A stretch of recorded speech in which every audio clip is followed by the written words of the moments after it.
Et aujourd'hui, force est de constater qu'il n'y a pas que nous qui sommes en difficulté.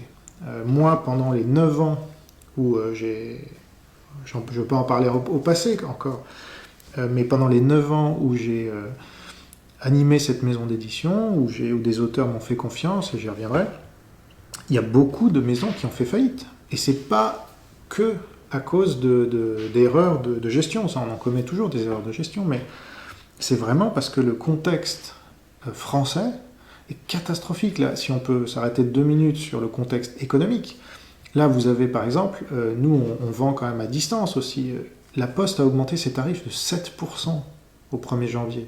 7%, vous imaginez? Pour nous, qui envoyons quand même pas mal de livres en service de presse, voilà, on continue malgré tout à envoyer des livres en service de presse, malgré le fait que les médias ne parlent pas de nos livres, c'est peut-être un tort, mais enfin, on y croit un peu, puis on a ciblé quand même sur les médias qui parlent un petit peu de nos livres. 7%, les ventes aussi à distance, là où on fait de la marge, parce que j'y reviendrai, les distributeurs prennent 60% de la valeur. Donc 7% d'augmentation la Poste, mais vous délirez les amis, c'est une dîme digne de l'ancien régime. Là, vous êtes les fermiers généraux. Et alors, s'il n'y avait que ça, mais j'en parlais dans un autre JT intelligent, 250 € qui sortent de nulle part. Voilà, la direction générale des impôts a décidé que chaque fin d'année, il y avait une taxe foncière maintenant des entreprises. Elle est comme ça sort. Mais 250 €, ils ne se rendent pas compte de ce que ça représente pour une petite entreprise comme la mienne. Et pour des petits commerçants, comme il en existe plein en France, parce que je ne suis pas le seul. Intéressez-vous au nombre de liquidations judiciaires, au nombre de faillites et tout ça, c'est une catastrophe. Et ça, c'est pas l'islam. Ça, je suis désolé. Le pays, il vit d'abord et avant tout de l'emploi et donc de ses chefs d'entreprise.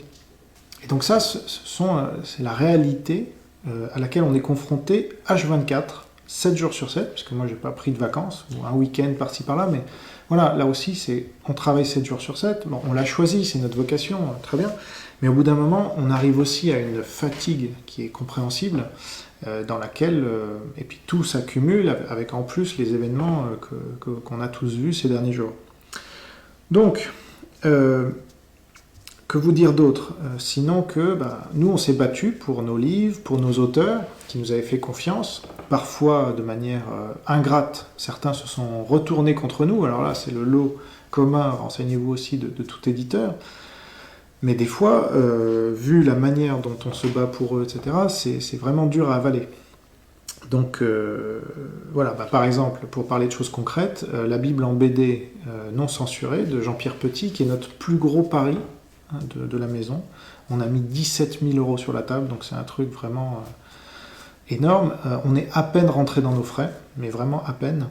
Et l'auteur n'a pas joué le jeu, puisqu'il a refusé toute promotion de ce livre, parce qu'il était, soi-disant, pas content, une chose privée en plus, qui n'avait rien à voir.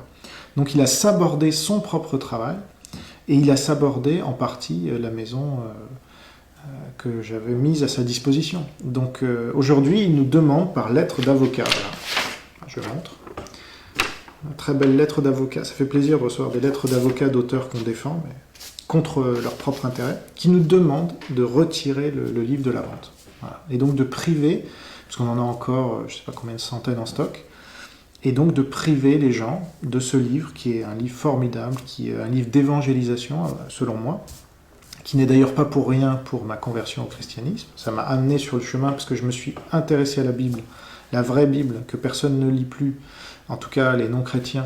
Moi j'étais non-chrétien, j'ai lu la Bible quand même par ce biais-là, donc c'est un livre formidable. Et là, il nous demande de le retirer de la vente. Bon, qu'est-ce que vous voulez qu'on dise? Donc on va le retirer de la vente, et donc j'ai publié un article hier en disant, voilà, c'est les derniers jours pour acheter cette Bible en BD avant que, je ne sais pas ce qu'il en fera, lui, puisque c'est lui qui va reprendre ses droits, donc peut-être il mettra tout au pilon, peut-être... je crois d'ailleurs qu'il nous demande de tout mettre au pilon, je ne me rappelle plus. C'est vraiment un crève-cœur, parce que, voilà, en plus tout ce papier...